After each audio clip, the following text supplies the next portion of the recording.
प्रशांत जी के नेतृत्व में ये बिहार जापान से आगे जाएगा। बिहार को परिवर्तन के लिए पूरे 243 सीट पर अपना कैंडिडेट उतारेंगे। और आप जानते ही हैं कि जिसका उदय होता है उसका अस्त भी होता है। और प्रशांत जी के नेतृत्व में बिहार में पहला दलित मुख्यमंत्री होगा। ऐसा बिहार में परिवर्तन, जब तक एजुकेशन बढ़िया नहीं होगा, रोजगार का कोई व्यवस्था नहीं होगा, तब तक बिहार का विकास नहीं हो सकता है। में जातिगत राजनीति होती है। जब चुनाव का समय आता है, हर पार्टी, जितने भी पार्टी है, जितने पार्टी के दल है, सभी उसी हिसाब से टिकट भी वितरण करते हैं। और हमारा पार्टी बनने से पहले जिसकी जितनी आबादी होगी उसकी उतनी भागीदारी मिलेगी। और सुनिश्चित कर दिया गया है कि उन्होंने तो पहले ही घोषणा कर दिया है कि हमको दलित मुख्यमंत्री को बनाना है। नमस्कार, मैं जीकेपी राजू और आप देख रहे हैं न्यूज लाइन नेटवर्क। इस वक्त बिहार के वैशाली में हूँ। वैशाली जो गौतम बुद्ध की धरती है, कर्मभूमि है, और यहाँ से आज हमारा विशेष चर्चा होगी आगामी 2025 विधानसभा को लेकर और अन्य मुद्दाओं को लेकर। जनसुराज पार्टी से हमारे साथ खास बातचीत करेंगे। आज के जो हमारे मेहमान हैं वो हैं प्रोफेसर विनय पासवान। वो जनसुराज के प्रदेश कार्यकारिणी समिति के सदस्य भी हैं। और जनसुराज इस वक्त, जैसे आपने देखा दिल्ली राजधानी की जो चुनाव हुई, कैसे हलचल मच गई और बीजेपी अपना जो है बहुमत प्राप्त करके सरकार बना रही है, तो वहाँ कई एक नारे दिए गए, बटोगे तो कटोगे, तरह तरह की बातें हुई। या बिहार में भी क्या प्रकरण है और क्या रणनीति है प्रशांत किशोर का, इस संदर्भ में हम बात करेंगे।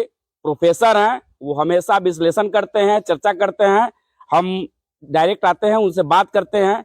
हमारे साथ हैं विनय पासवान जी, प्रोफेसर।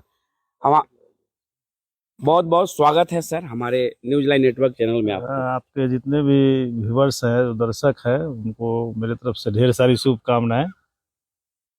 मैं एक सवाल सीधा आपसे पूछना चाहता हूं कि जनसुराज के आप प्रदेश कार्यकारिणी के समिति के सदस्य भी हैं। प्रशांत किशोर ने ऐलान किया है पहले भी कि 2025 का जो चुनाव होगा, पूरे विधानसभा में यानी 243 सीट पर उनका चुनाव लड़ने की जो तैयारी है वो होगी। क्या कुछ रणनीति है? क्या इस बार बदलाव का मूड है बिहार? कैसे देखते हैं आप? बिहार जो है परिवर्तन का भूमि रहा है और बस बिहार को बदलने के लिए प्रशांत किशोर नाम का एक व्यक्ति जो राजनीतिकार हैं, न जाने कितने प्रदेश के मुखिया बनाए, और उनका ज़मीर बिहार की अस्मिता को लेकर के जगा है। और उन्होंने बिहार को परिवर्तन के लिए पूरे 243 सीट पर अपना कैंडिडेट उतारेंगे और 2025 में वो अपना सरकार बनाएंगे। बिहार परिवर्तन का भूमि रहा है और आप जानते ही हैं कि जिसका उदय होता है उसका अस्त भी होता है। तो लालू प्रसाद जी का जब अस्त हुआ तो माननीय मुख्यमंत्री नीतीश कुमार जी का उदय हुआ और इनका अस्त होने वाला है। और प्रशांत जी के नेतृत्व में बिहार में पहला दलित मुख्यमंत्री होगा। जैसा कि हम लोग के नेता प्रशांत किशोर जी घोषणा कर चुके हैं। देखिए, प्रशांत किशोर जितना सारी जो घोषणाएं किए, जो वादे किए, पद यात्रा के दौरान तरह तरह की बातें उन्होंने किया कि शिक्षा की आज भी वही दुर्दशा है, बेरोजगारी की मार है, पलायन कर रहे हैं। बहुत सारी मुद्दाओं पे उन्होंने मुद्दा को उठाया भी। क्या ये 2025 का जो चुनाव होगा, तमाम मुद्दा जो उन्होंने उठाया, क्या ये चुनाव में फिर रंग लाएगी? एकदम रंग लाएंगे। लोगों को उन्होंने तो सिर्फ जागरूकता अभियान के रूप में जागरूक किया है। और 2025 जो चल रहा है उसमें जो अक्टूबर में चुनाव होने वाला है, उसमें निश्चित रूप से वो परिवर्तन होगा। इसके लिए उन्होंने मेहनत किया है, 2 वर्षों तक लोगों को जागरूक किया है, समझाया है। और हम सब लोग मिलकर के प्रदेश में जनसुराज के सिपाही के रूप में काम किए हैं और एक एक जनता के बीच जा करके इस बात को हम लोग उनके अस्मिता को जगा रहे हैं कि बिहार में परिवर्तन, जब तक एजुकेशन बढ़िया नहीं होगा, रोजगार का कोई व्यवस्था नहीं होगा, तब तक बिहार का विकास नहीं हो सकता है। और जनता जागरूक हो गया है। अन्य प्रदेश में जो चुनाव हुआ है, इस चीज को आप देख सकते हैं। तो परिवर्तन होना एकदम निश्चित है, इसमें कहीं से कोई रोक नहीं सकता है। ऐसा कोई नहीं कह सकता है कि जो हम है वो स्थापित रहेंगे। परिवर्तन 2025 में होना है, प्रशांत जी के नेतृत्व में। आप प्रारंभिक काल से, जिस वक्त जन स्वराज की शुरुआत हुई थी, उस वक्त से आप उनसे जुड़े हुए हैं। मेरा एक अहम सवाल है, बिहार में जातिगत राजनीति होती है, जब चुनाव का समय आता है, हर पार्टी, जितने भी पार्टी है, जितने पार्टी के दल है, सभी उसी हिसाब से टिकट भी वितरण करते हैं। और टिकट वितरण करने के बाद जब चुनाव खत्म हो जाती है, तो जो वादा होती है सारा धरा के धरा रह जाता है। तो क्या फिर वही कहानी?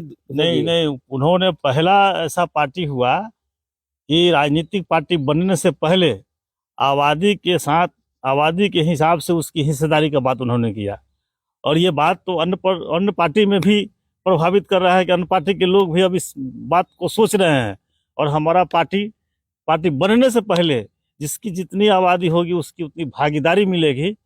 और सुनिश्चित कर दिया गया है कि किस वर्ग को कितना सीट दिया जाएगा। और बिहार में ये आमूलचूल परिवर्तन का बात है, आज तक नहीं हुआ है इस तरह का। लोग ठगे गए हैं, जिसकी जितनी आबादी था उसको उस लेवल से हिस्सेदारी नहीं मिलता था। लेकिन ये बात की भी जागरूकता जनसुराज के माध्यम से हुआ, और जनसुराज इस चीज को साबित करके रखेगी। उन्होंने तो पहले ही घोषणा कर दिया है कि हमको दलित मुख्यमंत्री को बनाना है। एक प्रश्न यहाँ पर आपसे हम लेंगे। आपने चिराग पासवान का नाम सुना है? जी जी। जब वो सत्ता में, यानी मंत्री नहीं थे, सांसद तो थे ही, मंत्री नहीं थे, तो बहुत तरह तरह की बात करते थे। मतलब इतना नीतीश कुमार के ऊपर वो हमलावर थे, तीखी बाण चलाते थे। और अब देखिए, एक शब्द भी नहीं बोलते हैं, और आए दिन तरह तरह की जो समस्याएं प्रदेश में हो रही है, एक बार भी उनका बयान कहीं कोई जारी नहीं होता है। तो सत्ता में जाने के बाद तो लोग भूल जाते हैं। कैसे कह रहे हैं आप? देखिए, वो चिराग पासवान जी की जो पार्टी है वो बैसाखी की पार्टी है। उनका अपना कोई अस्तित्व नहीं है। वो लोग अगर अकेले लड़ते हैं तो वो कहीं नहीं रहते हैं, इसलिए उनकी मजबूरी होती है। और हमारे यहाँ जनसुराज में कहीं किसी तरह का कोई किसी के साथ गठबंधन का बात नहीं है, तो हमारे यहाँ मजबूरी नहीं है। उनका तो वादा निश्चित रूप से जो बोलेंगे वो करेंगे नहीं, कारण कि वो तो सेल्फ है ही नहीं। वो तो डिपेंड होकर के चुनाव लड़ते हैं, किसी न किसी के साथ वो जुड़ना पड़ता है, उनको जुड़ करके लड़ाई लड़ेंगे। तो उनके ये बात सब लागू होता है, जनसुराज के लिए बात लागू नहीं होता है। नहीं, जनसुराज के लिए लागू नहीं होता है, सही बात है। आप लगातार विश्लेषण भी करते हैं, आप प्रोफेसर भी हैं, आप हर बिंदु पर सोचते हैं।